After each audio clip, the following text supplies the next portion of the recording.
व्यक्ति में इस गुणों का अर्जित कर लेना उसका भगवाकरण होता है। आदर्शों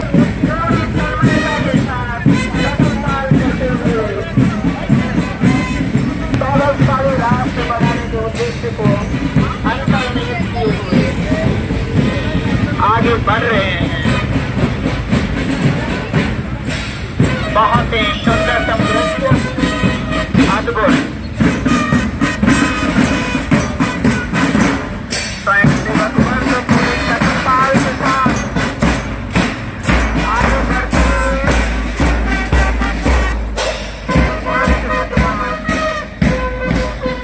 अलौकिक दृश्य, बेहंगम दृश्य।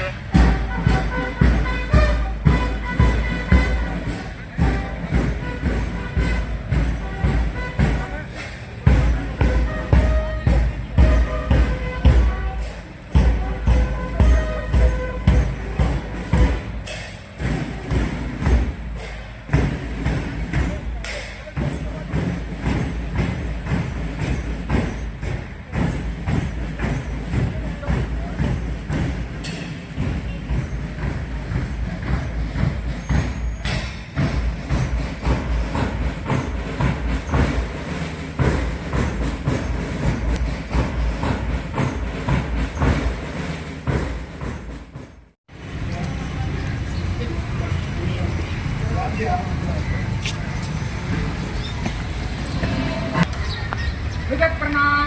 1 2 3।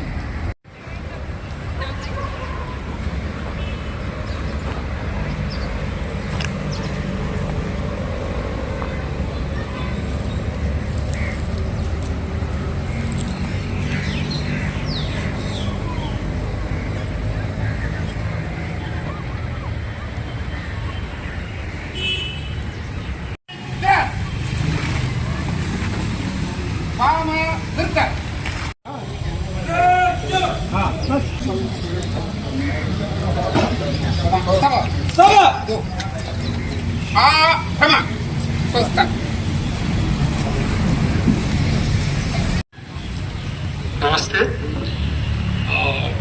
जैसा आप लोग सभी परिचित है, हमारे बीच में उपस्थित है माननीय इंद्रेश जी, राष्ट्रीय कार्यक्रम में सदस्य है। हर साल ये 1943 में नेताजी जो स्वाधीन भारत का झंडा फहराया था अंडमान में, उसी का स्मरण करते हुए हर साल ये फैंस का कार्यक्रम इधर होता है। और इसी के लिए हर साल इंद्रेश जी इधर आके इधर का जो जितना जनता है इस सबको जागरूक करते। इस साल भी आए हुए हैं, ये हमारे परम सौभाग्य है। आज का दिन हम लोग उनसे कुछ सुनेंगे इस दिन का बारे में, महत्व का बारे में। साथ में हमारे बीच उपस्थित है माननीय विजय कुमार जी। विजय कुमार जी हमारे दक्षिण अंडमान का संचालक जी है। तो मैं माननीय इंद्रेश जी को आग्रह करूंगा, आप हमारे स्वयंसेवकों के लिए कुछ बताइए।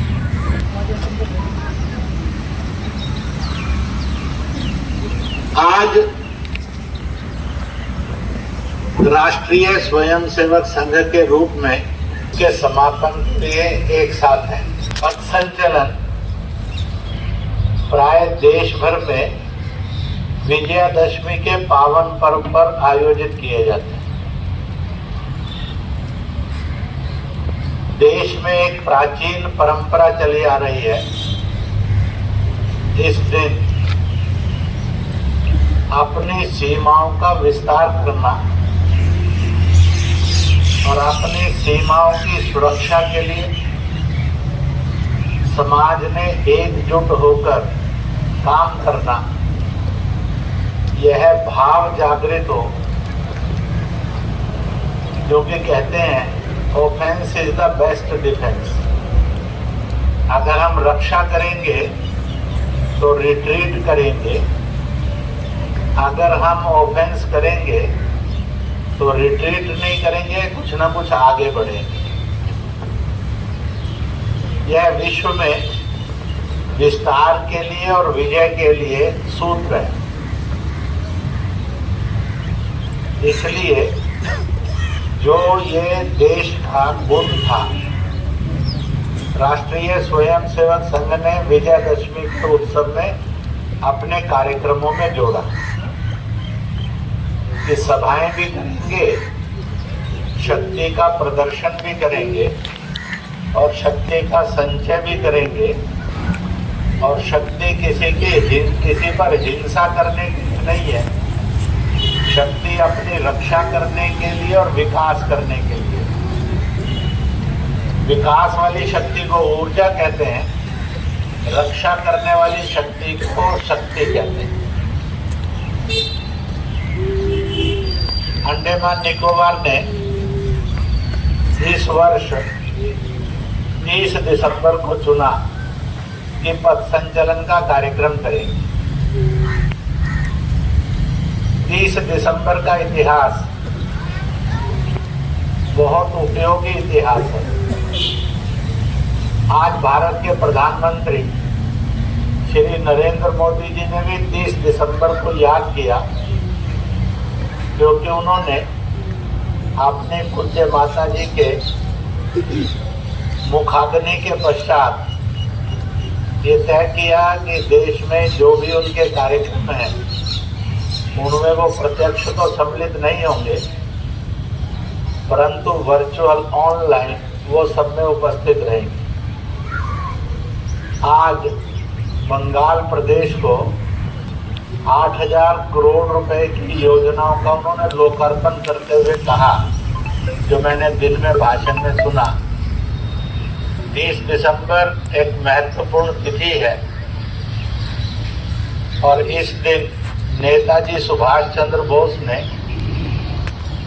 आजाद हिंद सरकार के रूप में, उसके राष्ट्राध्यक्ष प्रेसिडेंट के रूप में अनेकों ने देशों से मान्यता प्राप्त स्थापित सरकार के राष्ट्राध्यक्ष के रूप में वो 29-30 दिसंबर अंडमान निकोबार आए थे।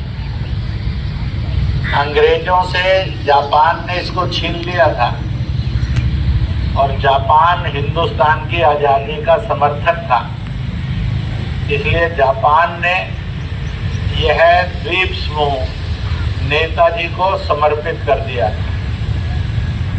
इसी जिमखाना क्लब में उन्होंने अब से 79 वर्ष पूर्व तिरंगा लहराकर आजादी का बिगुल फूंका था। ऐसा वर्णन उन्होंने किया और कहा कि 2018 को मैं इस ऐतिहासिक दिन को मनाने के लिए अंडमान निकोबार गया था। उससे पहले जब स्वर्गीय प्रणब मुखर्जी भारत के राष्ट्रपति बने, उस समय में उनसे पत्रकारों ने और लोगों ने एकदम पूछा कि आप ऐसे पहले बंगाली हैं जो स्वतंत्र भारत के राष्ट्रपति बने हैं।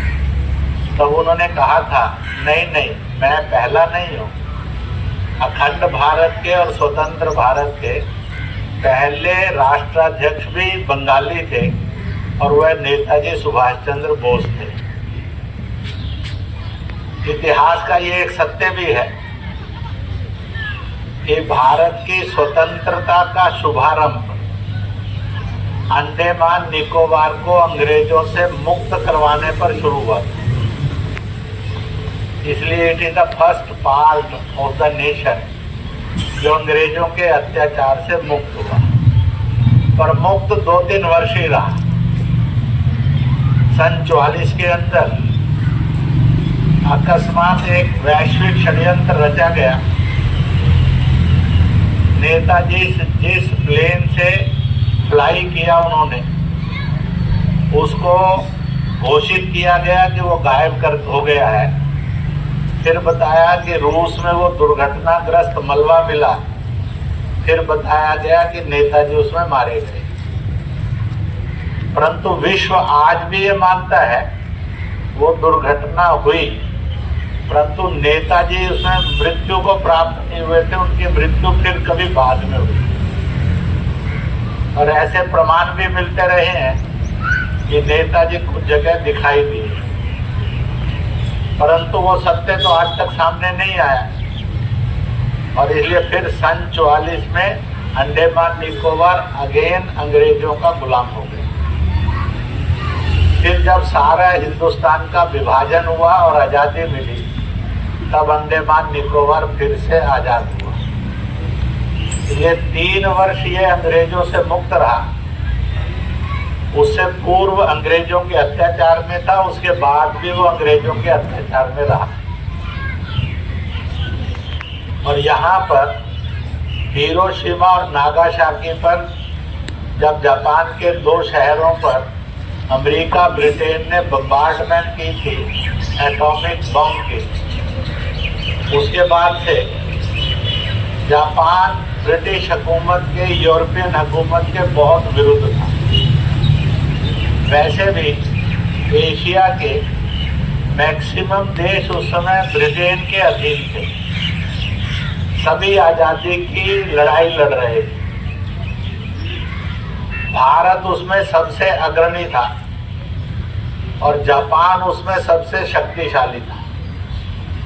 इसलिए अंग्रेज को मालूम था कि अगर जापान को पराजित कर दिया तो एशिया पर गुलाम बनाकर रखना सैकड़ों वर्ष हम रख सकते हैं और भारत की स्वतंत्रता की लौ बुझा दी तो हम विश्व सम्राट बनकर जी सकते हैं। उस समय तक ये माना जाता था कि आधी दुनिया पर अंग्रेजों का राज है, इसलिए नेवर द सन सेट्स ये बोला जाता था कि अगर आज सूर्योदय इस हिस्से में धरती के हो रहा है तो वो अंग्रेजों का राज है।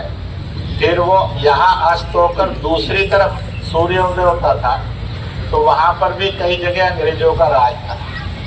कहते हैं जहाँ जहाँ सूर्य अस्त होता है और जहाँ जहाँ उगता है वहाँ वहाँ अंग्रेजों का राज है। इसलिए लगभग दुनिया पर राज उनका था और उस अत्याचारी राज को समाप्त करने के लिए भारत सबसे बड़ी ताकत थी और उन ताकतों को समर्थन देने वाली सबसे बड़ी ताकत जापान की थी। इसलिए जापान को बर्बाद करना, भारत को गुमराह करके फूट डालो राज करने वाली नीति पर अंग्रेज चल रहे थे। 1925 में विजयादशमी के दिन संघ प्रारंभ हुआ, इसलिए स्वतंत्र भारत, स्वावलंबी भारत, अंग्रेजों से मुक्त भारत और इसी के साथ साथ अन्य दास्ताओं से मुक्त भारत और अनेक ऐसी कमजोरियों से और रोगों से मुक्त भारत, यह संघ का एक सपना था, संकल्प था, जिसको साकार करने के लिए संघ प्रारंभ हुआ। हम सब यहाँ पर हैं और इसलिए ये निर्णय लिया कि यह जो 30 दिसंबर 1943 है, अंग्रेज तो इसलिए नहीं मनाता था क्योंकि ये अंग्रेजों के विरुद्ध आज़ादी थी। कांग्रेस इसलिए नहीं मनाती थी कि वह सुभाष के विरुद्ध थी। वैसे अंग्रेज पार्लियामेंट का एक डॉक्यूमेंटेशन है सन 1945-46 का, उसमें उन्होंने कहा है हमने क्विट इंडिया मूवमेंट भी निपट ली, क्रांतिकारी जो आज़ादी के लिए बलिदान दे रहे थे वह भी थम से गए हैं, परंतु एक नई विचित्रता भारत के पटल पर आ गई है जिसको हम सोचते नहीं थे। वह है नेताजी सुभाष चंद्र बोस का उदय। उन्होंने कांग्रेस के नेतृत्व में बापू को और नेहरू को भी हरा दिया था, परंतु अंग्रेज ने कांग्रेस के साथ षड्यंत्र रचकर सुभाष को मजबूर किया कि वह कांग्रेस के आज़ादी के आंदोलन का लीडरशिप से रिजाइन कर दे। इसके लिए भी मजबूर किया वो देश छोड़, इसलिए वो विदेश आए। आज़ाद हिंद फौज का संग्रह शुरू हुआ, उसका निर्माण हुआ और अल्टीमेटली उन्होंने एशिया में आज़ादी चाहने वाले अंग्रेजों से देशों को संपर्क किया और उनका समर्थन लिया और 21 अक्टूबर 1943 को आजाद हिंद सरकार का गठन दुनिया के 13 देशों ने प्रत्यक्ष समर्थन किया। बाद में कई देशों ने अपना समर्थन देना शुरू किया और उसका गठन किया। तब उन्होंने कहा था, मैं ऐसे देश का राष्ट्राध्यक्ष हूँ, मैं ऐसे देश की सेना का मुख्य सेनापति हूँ जिसके पास अपने देश का 1 इंच भी नहीं है।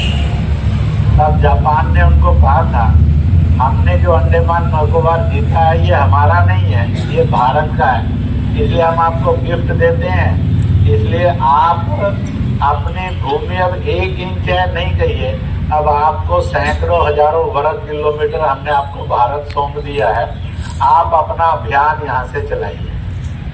और इसलिए आया था, उस समय अंडमान निकोबार के सामान्य जनों ने धन दिया और 10,000 रुपया उस समय नेताजी को भारत की आज़ादी के संघर्ष को करने के लिए आर्थिक सहयोग दिया था।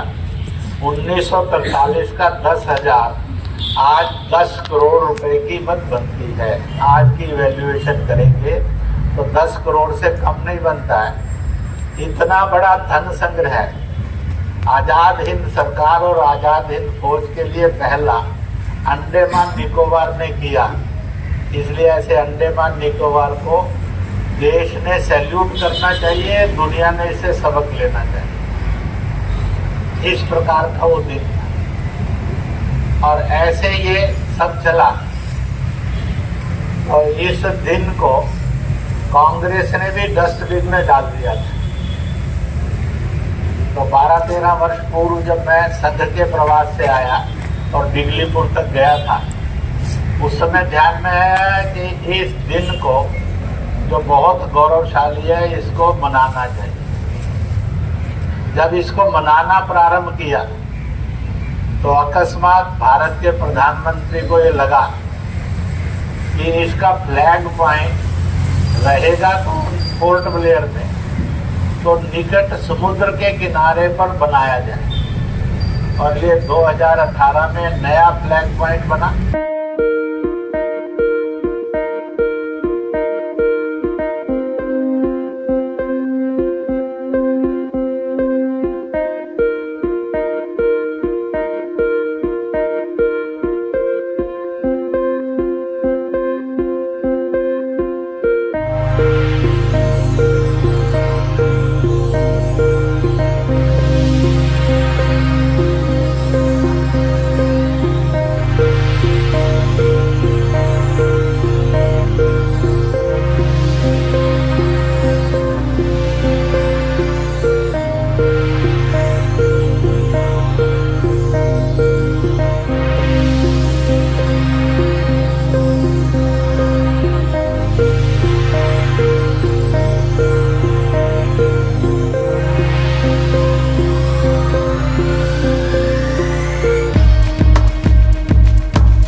सन 43 से चला फ्लैग पॉइंट था जिमखाना क्लब, वो आज था और अभी अपने साथ ही है, वहीं हम खड़े भी हैं।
तो इसलिए अब उस फ्लैग पॉइंट पर फ्लैग होइस्टिंग गवर्नमेंट करती है, प्रशासन करता है, परंतु सब जनता की मांग थी कि हमने पब्लिक फंक्शन यह ओल्ड फ्लैग पॉइंट पर जारी रखना चाहिए। इसलिए प्रशासन नए फ्लैग पॉइंट पर और अपना 30 दिसंबर 1943 सरकारी महकमे के साथ मनाता है और जनता अब 11 साल से इसी फ्लैग पॉइंट पर एकत्रित होकर और एक देश प्रेम की शोभा यात्रा निकालती है।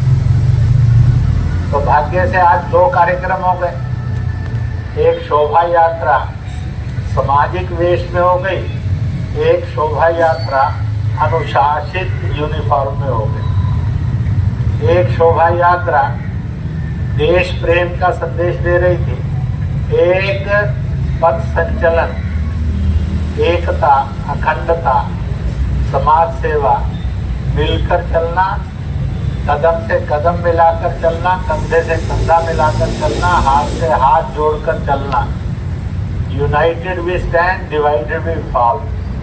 इस रूप में डिसिप्लिन संचलन के रूप में हम यहाँ आए। इसलिए सुबह शोभा यात्रा के रूप में, शाम को अनुशासन के रूप में इस दिन को आज सेलिब्रेट किया गया कि हर साल संघ का पथ संचलन भी इसी दिन हो और हर साल देश प्रेम की हम सब एक हैं, इसकी शोभा यात्रा भी नागरिकों के इसी दिन हो। सुबह शोभा यात्रा और शाम को अनुशासन युक्त समाज सेवी संदेश देते हुए समाज के अंदर कदम कदम मिलाए जा, गीत खुशी के गाए जा, इस रूप के अंदर और यह और पथ संचलन भी होता जाए। लोग इसको भी शोभा यात्रा जैसे ही मानेंगे, क्योंकि पथ संचलन उनके जहन में जल्दी से बैठा गया नहीं और शोभा यात्रा बैठ जाएगी। परंतु शोभा यात्रा का रूप और संकल्प अलग होता है और संचलन का रूप और संकल्प अलग होते हैं। मैं कहा करता हूँ, हम 1 लाख का हिंदू जुलूस निकालें तो दुश्मनों के सीने पर और पैर रखकर चलना हो जाएगा। परंतु दुनिया की ताकतवर शक्तियों ने, इस्लाम ईसाइयत ने उसकी परवाह नहीं की, वो भारत को रोंदते चले गए। इसी में से सिलेक्ट करके हिंदू के नाम पर हम धार्मिक के बजाय एक सामाजिक सांस्कृतिक जुलूस निकालें तो थोड़ा डर बैठता है। पर 1 लाख में से अगर 1000 स्वयंसेवक यूनिफॉर्म पहनकर कदम से कदम मिलाकर चलो लगता है तो उनको लगता है हे बाप इतनी बड़ी ताकत। तो 1 लाख का दबदबा वह 1000 स्वयंसेवक अगर गणवेश में चलते हैं तो उससे ज्यादा भारी है। इसलिए एक बार मुझे कहा मुसलमानों ने, हमारे कुछ मजहब में और हम लोगों में अच्छाई होगी जो हम दुनिया में 1400 साल में इतनी बड़ी ताकत बन गए कि 60 देश मुस्लिम हो गए और हम दुनिया की लार्जेस्ट सेकंड पॉपुलेशन हो गए। मुझे एक बार ईसाइयों ने भी यही कहा, हम दुनिया के 100 से अधिक देश हो गए, largest population of the world हो गए। मैंने कहा कि अब 3rd पॉपुलेशन तो हिंदुओं की बनती है दुनिया में, उसके भी 8-10 देश बनते हैं। बौद्ध मिला दी जाए तो 25-30 देश बनते हैं। लगभग 2nd पॉपुलेशन हम बन जाएंगे इस्लाम से अधिक अगर बौद्ध हिंदू मिला दिए। और मैंने उनको कहा इन सब हिंदुओं में एक RSS छोटी सी ताकत है, बहुत दुनिया के देशों में भी नहीं है, लाखों लाख स्वैच्छिक है, पर इसमें भी कुछ अजीब शक्ति है। दुनिया का इस्लाम और ईसाइयत जिनके पास इतनी राजनीतिक सत्ताएं हैं और इतना धन है, इतनी कट्टरता है, हिंसा है और धर्मांतरण और लव जिहाद है, अगर वो किसी से डरता है तो RSS वालों से डरता है पूरी दुनिया की। तो नैतिकता में जो ताकत होती है वो हिंसा में नहीं होती। और इसलिए हमने एक ही संकल्प करना है, जो जन चला गया, जो जमीन चली गई, वो फिर से अपनी हो। समाज के अंदर मंदिर टूटे नहीं, गौ की हत्या हो नहीं, धर्मांतरण नहीं हो, समाज में धर्मों के सम्मान की आदत बने। यह एक विजन जो हिंदू विजन है, भारतीय विजन है, यह जन जन तक जाए, इसलिए हम स्वयं सेवक हैं। फिर से खोया हुआ वैभव भी मिले और नया वैभव भी स्थापित हो, इसलिए हम स्वयं सेवक हैं और इसको साकार करेंगे। इसलिए संकल्प करना, हर गांव और हर मोहल्ले में स्वयं सेवक हो और कहीं ना कहीं हर पंचायत में या उसमें शाखा हो। शाखा है तो स्वयं सेवक है, स्वयं सेवक है तो शाखा है। 2-3 वर्ष के बाद संघ के भी और 100 वर्ष पूर्ण होंगे। इन 2 वर्षों में एक आह्वान किया गया है और वह आह्वान का पहला हिस्सा मैंने बताया। कोई गांव और कोई मोहल्ला ऐसा नहीं हो जिसमें स्वयं सेवक नहीं, कोई पंचायत और बस्ती ऐसी नहीं होनी चाहिए जिसमें शाखा नहीं। और दूसरा, विशेष रूप से युवकों को आह्वान किया गया है, मैच्योर लोगों को भी आह्वान किया गया है। 2 वर्ष संघ का शताब्दी विस्तारक के रूप में दीजिए, ताकि हम दुनिया के, हिंदुस्तान 6 लाख गांव का है और इसी के साथ साथ 25,000 नगरीय बस्तियों का है। 25,000 नगरीय बस्तियों में शाखा हो जाए और 6 लाख गांव में से 1 लाख गांव में शाखा हो जाए तो हम पूरे हिंदुस्तान को छूने वाला संगठन बन जाएंगे। और इसलिए मैं आपसे अपील करूंगा, सोचिए जो नौजवान हैं, पढ़ाई पूरी कर रहे हैं, पढ़ाई पूरी कर चुके हैं, रोजगार खोज रहे हैं, या जो मैच्योर हैं छुट्टी ले सकते हैं, तो 2 वर्ष शताब्दी वर्ष के रूप में अंडमान निकोबार से भी 40-50 निकले, ताकि एक पॉइंट निकोबार इंदिरा से पॉइंट से दिल्लीपुर तक कोई गांव और कोई बस्ती ऐसी नहीं रहे, कोई पंचायत और बस्ती ऐसी नहीं रहे जिसमें शाखा ना हो। और एक बार हर मोहल्ला और हर गली यह और स्वयं सेवक वाली बन जाए, तो हर गांव में स्वयंसेवक, हर मोहल्ले में स्वयंसेवक, हर पंचायत में शाखा, हर बस्ती में शाखा, ऐसा अंडमान निकोबार को सजाएंगे। इस संकल्प के साथ यह 30 दिसंबर 1943 यह देश प्रेम की आन बान शान है। सेलुलर जेल देश प्रेम का सबसे बड़ा मंदिर है, क्योंकि इतने क्रांतिकारी कहीं भी हिंदुस्तान में सरकार ने नहीं रखे, अंग्रेज सरकार ने, और इतना अत्याचार भी कहीं नहीं किया। अत्याचार भी इतने भयानक और क्रूर हुए। कहते हैं कि दाल में कंकड़ होती थी, रोटी में रेत होता था। खाइए या भूखे मरिए, या खाओगे तो बीमारियों से मरिए, नहीं खाओगे तो भूख से मरिए।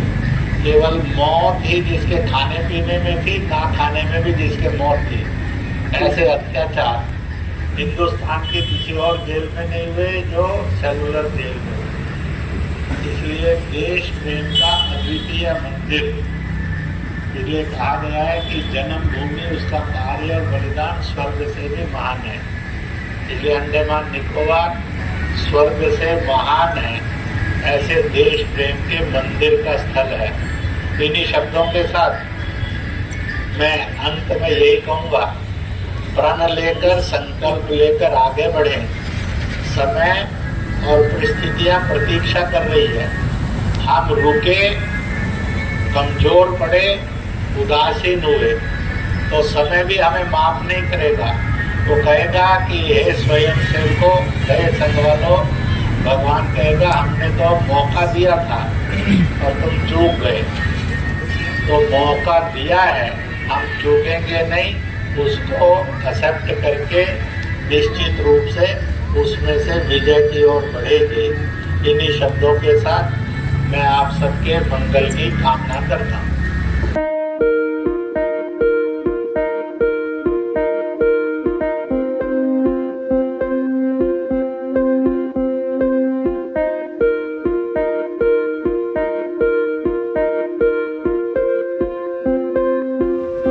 जय हिंद।